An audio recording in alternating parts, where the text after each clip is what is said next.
సమంత నాగచైతన్య విడాకుల వ్యవహారంపై కొండా సురేఖ చేసినటువంటి వ్యాఖ్యలకు నిప్పులు చెరిగారు ఎన్టీఆర్. నిజంగా చేతులు ముడుచుకొని కూర్చోలేమంటూ ఎన్టీఆర్ అయితే ఆమెను గట్టిగానే చెప్పారు. సో కేటీఆర్ వ్యాఖ్యలు నిజంగా ఆమె తప్పుగా రిసీవ్ చేసుకుని దానికి సమంతని బాధ్యురాల్ని చేయడం ఎంతవరకు కరెక్ట్ అంటూ చెప్తున్నారు.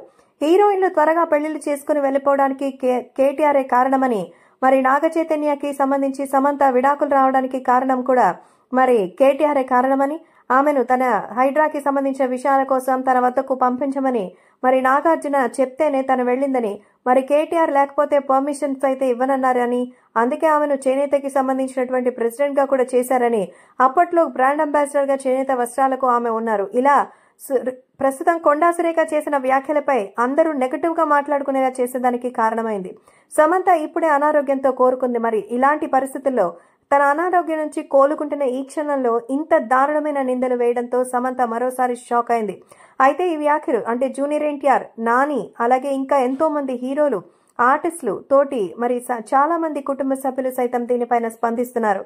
ఇంత నీచ రాజకీయం ఎక్కడా చూడలేదని కొండా సురేఖ ఇప్పుడు క్షమాపణ చెప్పాలని అయితే కోరుతున్నారు. ఫస్ట్ టైం ఎన్టీఆర్ కూడా సమంత వైపు మాట్లాడడం, అంటే ఒక స్టార్ హీరోయిన్ గా తన కొలీగన లేదా అనారోగ్యంతో ఆల్రెడీ బాధపడుతున్న ఆమె మీద ఇంత దారుణమైన నిందలు వేయడం పట్ల ఎన్టీఆర్ కూడా చాలా చాలా భారీగా స్పందించారు.